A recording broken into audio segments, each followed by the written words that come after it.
حضرت علی شیر خدا کے بہترین قول سنو۔ علم دولت سے بہتر ہے کیونکہ علم تمہیں کبھی نہیں چھوڑتا۔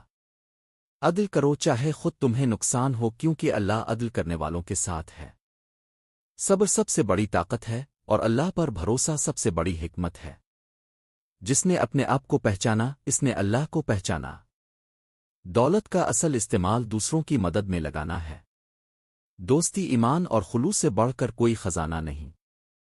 ہر شخص کی کمزوری کو معاف کرو کیونکہ معافی سب سے بڑی طاقت ہے۔ جو شخص اپنے دل کو پاک رکھتا ہے وہ دنیا کی ہر چیز سے بلند ہے۔ حق کے لیے کھڑا ہونا کبھی آسان نہیں مگر یہ سب سے بڑی بہادری ہے۔ اللہ کی یاد میں سکون ہے اور اللہ پر بھروسہ میں طاقت ہے۔ کمزوری کا علاج صبر اور حوصلہ ہے۔ دشمنی چھوڑ دو کیونکہ دشمنی دل کو کمزور کرتی ہے۔ عقل انسان کی سب سے بڑی دولت ہے۔ جو شخص اپنا غرور چھوڑ دے وہ سب سے عظیم ہے۔ دوست کا انتخاب سوچ سمجھ کر کرو کیونکہ دوست انسان کی پہچان ہے۔ عاجزی انسان کو اللہ کے قریب کرتی ہے۔ ہر عمل کا حساب ضرور ہوگا، اس لیے نیکی سے کام لو۔ دوسروں کے لیے آسانیاں پیدا کرو، یہ سب سے بڑی عبادت ہے۔ غصہ دل کو اندھا کر دیتا ہے، صبر نظر کھول دیتا ہے۔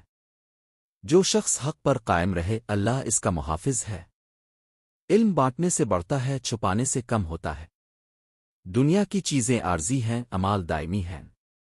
جو شخص اپنے نفس پر قابو پالے وہ سب سے بڑا فاتح ہے۔ سخاوت دل کی سب سے بڑی طاقت ہے۔ کسی کے ساتھ دھوکہ نہ کرو کیونکہ سچ ہمیشہ قائم رہتا ہے۔ وقت کی قدر کرو، یہ سب سے قیمتی دولت ہے۔ جو شخص اللہ کے ساتھ راضی ہے دنیا کی کوئی تکلیف اسے متاثر نہیں کر سکتی۔ علم اور عمل دونوں ایک ساتھ ہونا ضروری ہے۔ دل کی پاکیزگی انسان کی سب سے بڑی دولت ہے۔ نیکی کرنے والا کبھی خالی ہاتھ نہیں رہتا۔